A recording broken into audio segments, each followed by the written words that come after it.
Hello again, thanks for joining me. This is Astronomy Daily. I am your host, Andrew Dunkley. It's so good to have your company again. And joining me as always is our AI reporter, Halley. Hi, Halley, how are you? Hi, Andrew. Happy Space Week. Yes, of course, it is Space Week. It starts today, and happy Space Week to you. Halley, I think you've got a story about that, so you might as well kick off the news with it. The Astronomy Daily Podcast with Andrew Dunkley. Humanity's role in space exploration is once again being celebrated. The 2022 edition of World Space Week starts today, October 4th, with events highlighting the theme, Space and Sustainability. The week is timed to coincide with the 65th anniversary of the Sputnik launch from the Soviet Union, which became the first human-made object in orbit on October 4th, 1957. Since then, thousands of satellites and a lot of space debris have prompted discussions about the effects on astronomy and other space activities. According to organizers, World Space Week will celebrate two branches of the topic, achieving sustainability in space, further saying their focus is on the orbital area surrounding Earth itself, being a finite resource. Emergency responders dealing with the aftermath of Hurricane Ian in Florida seem to have suffered extra setbacks, as a major solar flare disrupted radio communications on Sunday. The solar flare, a powerful X1, erupted from the sun and peaked about 30 minutes later. Since solar flares travel at the speed of light, the burst of electromagnetic radiation caused an immediate radio blackout up to an hour long on the sun-facing side of the planet. The affected region included the whole of the U.S., according to the Space Weather Watch. The radio blackout, classed by the U.S. National Oceanic and Atmospheric Administration as a strong R3 category, most likely affected rescue workers using 25 MHz radios to communicate in areas where Hurricane Ian had already knocked out cell phone networks.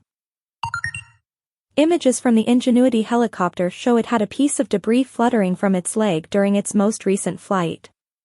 A blog post from NASA said a small piece of foreign object debris was seen in footage from the Mars helicopter's navigation camera for a portion of its 33rd flight on September 24. This piece of debris was not visible in navcam footage from the previous flight. The debris can be seen during the earliest frames to approximately halfway through the video, when it fell from the leg and drifted back to the Mars surface. The Ingenuity team reported, all telemetry from the flight and a post-flight search and transfer are nominal and show no indication of vehicle damage.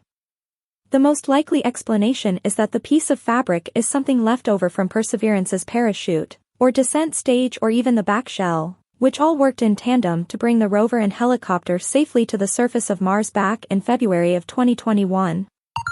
India's Mars Orbiter mission, or MOM, may have finally reached the end of its operations after 8 years spent orbiting the red planet. Ground stations operated by the Indian Space Research Organisation have lost communication with the spacecraft. The precise cause isn't yet clear. The orbiter may have run out of propellant, MOM's battery may drained beyond the safe operating limit, or an automated maneuver may have cut communications, according to media reports. Having operated at Mars for 8 years, MOM, also called Mangalyaan, has far exceeded its expected mission life of just 6 to 10 months. The craft was launched in November 2013 and entered orbit around Mars in September 2014. And that's the news, Andrew. Thank you, Halley. We'll catch up with you again at the end of today's show. Now to other events in astronomy and space science. On this, the 4th of October, Uranus is a strange little planet with its clockwise rotation and the fact that it spins on its back. Well, virtually anyway, pretty close.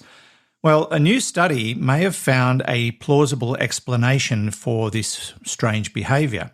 It could have been caused by a moon migrating away from the planet, resulting in Uranus being pulled over on its side. And it wouldn't even need to be a very big moon, as it turns out. Something half the mass of our own moon could have done it, although a larger moon would be a more likely contender. Now, the reasoning has been detailed in a paper led by astronomer Melanie Salenfest of the National Centre for Scientific Research in France. This paper has been accepted in the journal Astronomy and Astrophysics, although it hasn't been peer-reviewed yet. Some scientists have come up with models to explain the planet's behaviour in the past, including the possibility that a massive object collided with Uranus, and that was pretty well the most popular theory. And other theories include the fact that it was hit by a bunch of smaller objects creating the same effect, and it happened over a period of time. Both are plausible theories. But the team that did this latest study performed simulations with a range of parameters, including the mass of a hypothetical moon, and they found that a moon with a minimum mass of around half that of our moon, Earth's moon, could tilt Uranus towards 90 degrees if it migrated more than 10 times the radius of Uranus at a rate higher than 6 centimetres per year, which is pretty fast, but still not beyond the possibility. However, a larger moon with a size comparable to Ganymede was more likely to have been the culprit, if this in fact is the way Uranus ended up lying on its back. The researchers said that this new picture of the tilting Uranus appears quite promising to them, although it's not clear whether Uranus could have hosted a moon large enough and at a high enough migration rate to produce this scenario. And it will, the researchers say, be challenging to prove. But, theory is good because then you can test it and maybe they'll come up with an answer. As we mentioned last week, the Juno space probe was due to do a flyby of Jupiter's moon Europa. It was a one-off opportunity to get close to the ice moon before Juno's orbit deteriorates too much. Well, it looks like the manoeuvre was a success, with Juno capturing detailed images of the moon. The probe came within 220 miles of Europa's surface, and the first picture of Europa's equatorial region shows the surface as icy and rather rugged, which is not surprising. Scott Bolton is the principal investigator on the Juno mission, and he described the picture as remarkable science, given that the probe had to adjust its trajectory to get close enough to Europa and reduce its orbital time of Jupiter from 43 to 38 days in the process. It looks like the risk was worth it. Juno was able to collect data for 2 hours while skimming over the moon's surface at 14 miles per second.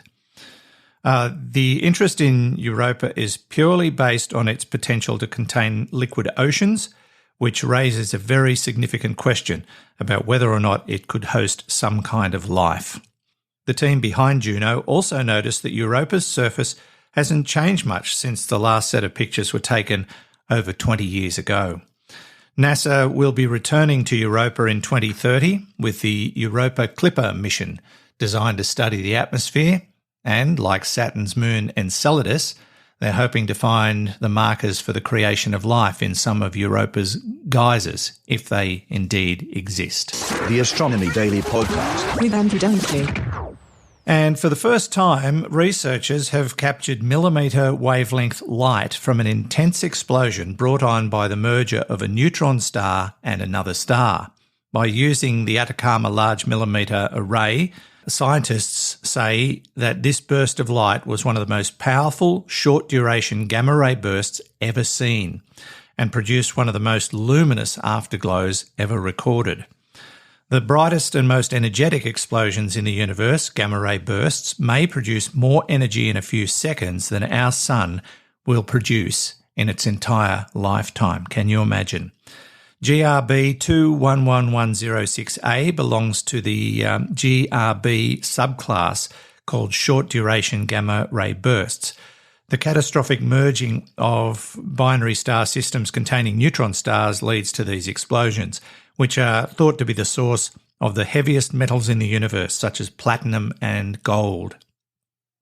Now, a short-duration gamma-ray burst usually lasts only a few tenths of a second.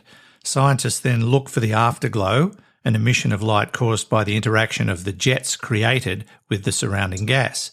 Even still, they're difficult to detect. Only half a dozen short-duration GRBs have been detected at radio wavelengths, and until now, none have been detected in the millimetre wavelength. So this is rather exciting. Joe Pesci, the National Science Foundation Program Officer for the NRAO and ALMA, said, "These observations are fantastic on many levels. They provide more information to help us understand the enigmatic gamma-ray bursts and neutron star astrophysics in general. And they demonstrate how important and complementary multi-wavelength observations with space and ground-based telescopes are in understanding astrophysical phenomena. The findings, if you want to chase them up, were recently published in the Astrophysical Journal Letters. We're almost done for another day. Halley, anything before we go? Yes, it's not only the start of Space Week, Andrew. It's National Golf Lovers Day in America, and I know you love your golf. So happy Golf Lovers Day. Thank you, Halley. We'll have to play around one day. That didn't come out right. See you, Halley. We'll catch you next time. Bye. Thanks again for joining us on Astronomy Daily. Don't forget to visit our website, spacenuts.io, and you can click on the Astronomy Daily tab and check out all these stories and more, and subscribe to the newsletter. It's totally and absolutely free. And we'll be back again with another edition of Astronomy Daily tomorrow from me, Andrew Dunkley. Thanks for listening. The Astronomy Daily Podcast with Andrew Dunkley.